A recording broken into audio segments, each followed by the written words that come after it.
In SoloLeveling, the Frost Monarch acknowledges the sheer number of soldiers under Jin Woo's command and questions why the Shadow Monarch didn't make contact with them even after amassing such a significant force. Remembering the Ice Elf, who failed to be extracted from, Jin thinks that he was forgetting about it as the Monarch confirms that Jin was the thing he was missing out on. Charging his breath, ice surrounds Jin Woo's arm as the Blue Grandpa blasts ice and sends Jin flying into the air. Questioning if he's a magic user type, Jin summons a dagger and shatters the ice, suggesting they stop fighting, as he's not here to fight with their lives on the line. The Frost Monarch asks Jin Woo if he had come to save a particular human, and in this moment, Jin realizes that this ant is the one he put on the chairman. As he looks up to see a weakened Gunhee approaching the broken window, Blue Grandpa points an ice blade at him and tells Jin to choose: fight against him or save the chairman. The Monarch launches the spear. Jin quickly uses ruler's authority, but the Frost Monarch's magic resistance negates the effect. Realizing this, Jin leaps upward and throws his dagger. However, it misses as the ice spear dodges it in mid-air. Just as the spear closes in on the chairman, Jin Woo jumps in the way, deflecting it with his dagger into a nearby building. Looking back, he sees the Monarch trying to flee and summons his daggers. Using Dagger Rush, he pierces his shoulder. Enraged that a mere vessel dared scratch him, he admits that he, the Frost Monarch, will retreat and wait for the next time Jin's shadows open again, and to think of the nearly dead human as a gift for his shadow army. Guessing he couldn't do anything as events unfolded because of the barrier, Jin curses. Beside the chairman, he knows it's not something he can heal with a healing potion, so he calls Beru. Blitzing to the scene, he orders him to heal Gunhee. However, after trying to heal him, Beru admits his healing didn't work. Left with no other choice, Jin considers the holy water of life might help, but the chairman grasps his hand, pleading for him not to use it. Thanking him for coming, Dripwoo tells him he'll send him to a hospital. However, Gunhee says it's not use after taking damage from those attacks. He goes on to explain that he came in contact with a supreme being and has learned their plan, the remaining fight, and the things they must do, and is relieved that Jin is here. Thanking Jin once more for possessing such power, he says that the gates and dungeons weren't for them, but simply a means the rulers used to protect them. Telling Jin Woo that he'll someday have to choose which side to stand on, the chairman requests he remains on the side of the humans, admitting that he had always wanted to fight alongside young hunters like Jin Woo. However, his failing body had made it an impossible feat.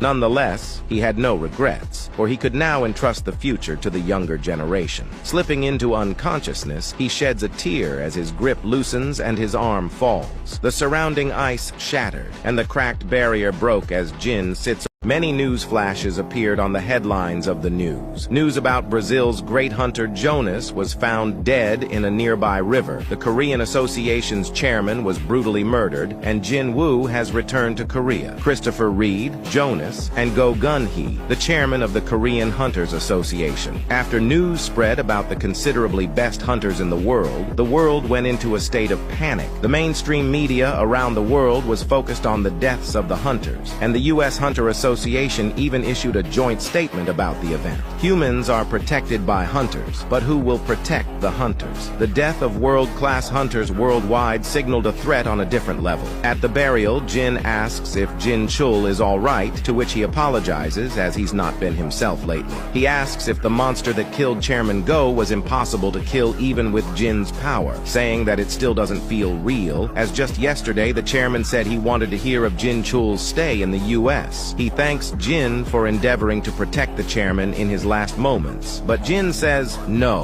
vowing to kill it. He swears upon his life that he will kill the monster who killed the chairman. He then asks Jin Chul to call the reporters. After Go Gunhee's death, even in such a tight space, the reporters crowded the conference like moths to a flame. Jin Woo announces that a monster colony with very high intelligence are targeting world-class hunters, and they are far stronger than most hunters out there, and they don't care about weapons or ways of murder. A reporter asks by monster colony Gunhee, he means the monster that killed the chairman could be one of them. Jin says that these monsters specialize in blocking open space magic, then isolating their prey. Thus, to those who believe they are bound to be prey, it is recommended that they stay around comrades who are willing to protect them. Noting that the bastard called himself the Monarch of Frost, Jin remembers the Monarch of Beginning and thinks that those who label themselves as Monarchs are impossible to win over even with the strongest hunters. However, Jin says that those who do not possess any comrades should please contact him through the Korean Hunters Association. This arc continues. Attending a meeting inside a cave, the Frost Monarch announces that the Shadow Monarch is on the surface of the earth. Reminding him he said there was no vessel that could contain his full power. Yogamont questions if that was the reason that the Dragon King can't remain on the surface of the earth. However, the Ice Monarch says that he saw it with his own eyes, and that the Shadow Monarch is a bigger threat than the Fragment of Life. Stating that he'll take care of it, he asks the group if they're willing to help. But another Monarch warns him that picking a fight with Jin Woo is suicide, as he is one of the strongest monarchs, and they should wait for the return of the Dragon King. Blue Grandpa says that despite being on the run, they are monarchs, yet all they can do is wait for the Dragon King. Explaining this is the only chance they have in defeating the Shadow Monarch while he's still in his human form. He asks for their help and adds that he will take responsibility and return him to nothingness. However, two monarchs reject him, as Yogamont says he doesn't want to become like the Monarch of White Flames. The beastly monarch calls them scaredy cats, but the blonde monarch tells him that he should see what happened to the Monarch of the White Flames, saying that he doesn't want to be caught by the Shadow Monarch's authority and suffer eternal slumber. The monarch says that he doesn't think the Shadow Monarch can make them into his own servants, as they're in their original forms. However, the blonde monarch says that it seems the Shadow Monarch is working alongside the administrator and that he can create a replica of them, adding that he doesn't want to turn into a tool in his world. Yogamont and the blonde monarch return to their gates. The beast asks what evidence he has that Jin is still human. Looking at the dagger, he says that he has applied poison, and that it isn't something Ashborn the Shadow Monarch would do. Smiling, a hot mommy says that if the Shadow Monarch could fully control his body, he wouldn't resort to such trickery. The Frost Monarch asks if she will be joining him. Grinning, she and the beast agree to join the plot to kill the Shadow Monarch. This arc continues. In Solo Leveling, Woo Jin Chul asks people to think about who will save their life when another S-rank gate appears, as even if they pay hundreds of thousands, they could never save their own life in such situations. When Hunter Jin Woo was fighting against the ants on Jeju Island, the chairman who was watching told him this, and now that his wish had been fulfilled, he could comfortably rest in peace. But he never thought he'd actually die like this. Jin sits atop a building dismissing this method, since he still can't sense his magic. This is when we get a status update on Jin. Status update, status update. Recalling his battle with the Frost Monarch, he reflects on how he didn't have a shadow and his claim that he is in his original form. He also remembers what the Monarch of the Giants told him about how they're all in their original forms, thus they cannot become shadow soldiers, concluding that it doesn't matter since he's a hunter, he'll never miss his prey. Meanwhile, in the conference room, a man announces that it's been a week since the chairman's position was emptied, and they need to find a successor to his position. He then points out that the chairman, being an S-rank hunter of the Hunters Association, had many symbolic meanings, and now that the association, which was overseeing 5 great guilds, has lost such a great figure. Who will be able to control the guilds now? Glasses asks if he's suggesting they hire another S-rank hunter, and even though the higher-ranked hunters are very influential, they need to be extra cautious about hiring outsiders. Adding that after a long and intense discussion, he and the directors would like to nominate Woo Jin Chul as the new president of the association.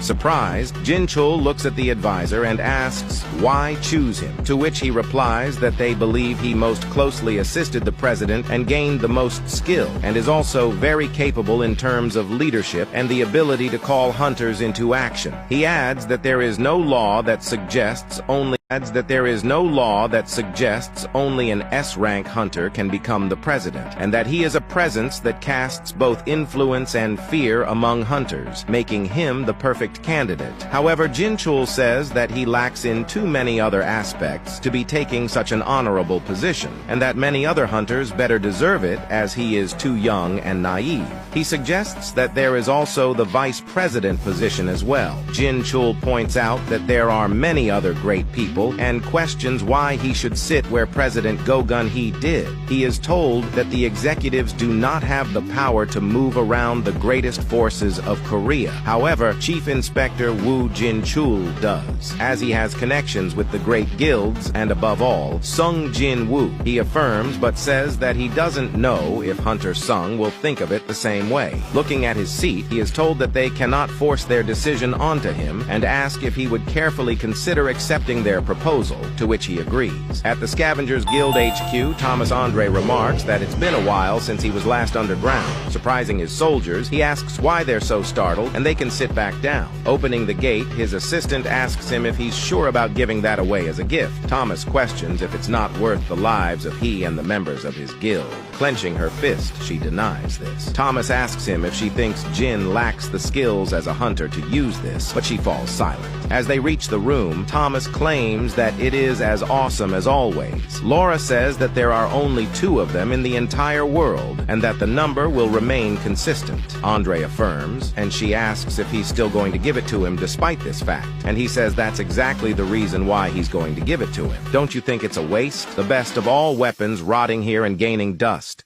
Mentions the news of the chairman's murder, and the new handsome chairman, adding that both the country along with the rest of the world are unstable. Looking over, she hugs her mom as she says that if she has nothing better to do, she could take out the trash. However, she declines, saying she's too lazy. Getting serious, she suggests moving, but Kyung Hae says that she still likes this house. Jin-ah asks what she likes about this old apartment, but her mother just repeats herself before asking if she can get the clothes from the laundry. Getting to the laundry room, Jin-ah sees something, causing her to run away yelling. Out on the streets, people question if it's true that he's in the Ajin Guild's office right now. Thomas Andre is in the Ajin Guild's office right now. Nervously grinning, Jin-ho thinks about how Thomas Andre came all the way to Korea and is in their guild office right now. On top of that, Leonard Nierman, the strongest hunter in Germany too. 2 hours have already passed, and Jin-ho desperately calls Jin-woo. Leonard is surprised that Thomas the Goliath would be searching for Jin-woo and wonders if he'll be able to see him today. Translating for Thomas, Laura asks if Jin is in the middle of the raid and says that it doesn't look like he comes by the office regularly. At this moment, Jin gets back and his guild members grow ecstatic. Knowing there was a mob of reporters outside, Jin guesses Thomas really was here, though he already figured that from the aura he emits. Jin-ho asks why he wasn't picking up calls, and Jin answers that he was busy. Also acknowledging his torn-up clothes, Jin says there have been a lot of dungeon outbreaks recently and he can't be lazing around. Plus, Baru and Igris are about to rank up. Thomas greets Jin-woo,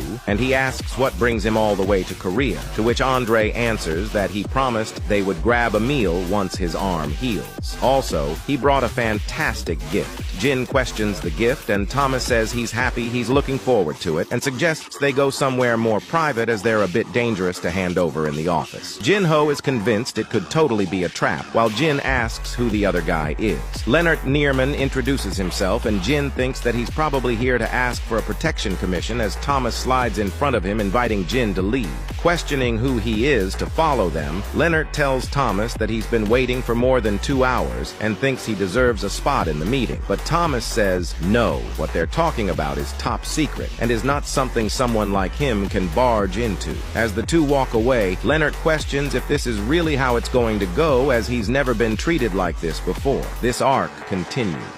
Thomas snaps his fingers, saying that Jin doesn't know how long he's been waiting for this moment. Putting the case on the table, he questions if Jin can feel the power from the item. This is him showing gratitude for sparing the lives of his guild members. Jin-woo is surprised to see Kamish's blades. Thomas is impressed he was able to recognize the material with just a glance. But Jin inquires about the corpse being kept by the Hunters Bureau. Thomas says they handed over the corpse, considering that compliance could get them something better than than money. However, Kamish's largest tooth was pulled out when he bit Thomas, and he was allowed to keep it as a souvenir. He thought it was too short for a long sword, so he opted to turn it into dagger instead. Picking it up, Jin is amazed by the strength of the dagger, which far outclasses the Demon King's dagger. Slashing it around, Jin figures it's essentially like swinging around a broadsword in each hand. Startling Thomas, he says that even if he strengthens his defenses with enchantment skills, they'd still easily penetrate through him, and questions if he's going to use the gifts he just received to kill him. Jin thinks that it definitely feels different than normal daggers, and is reacting greatly to his magic power. The agents grow nervous as Thomas asks Laura if she still thinks the choice he made was a mistake, to which she shakes her head. Asking how he likes the gift, Jin questions if he can really take these for free, but Thomas points out that this exchange is to his advantage, since what he's giving for his and the lives of his guild members is dirt cheap. So, Jin Woo accepts, and Thomas is glad. At this moment, they're both overwhelmed with a feeling. They both turn to the window as citizens outside all look at the sky with concern. Jin wonders if this is the true form of the intense magical energy that gathered in Seoul's sky. Thomas says he can't believe his eyes, as it's the first time he's seen one that big, far bigger than the one that Kamish jumped out of. Maybe the world is trying to tell us that it has jumped out of our boundaries of common sense. This arc continues.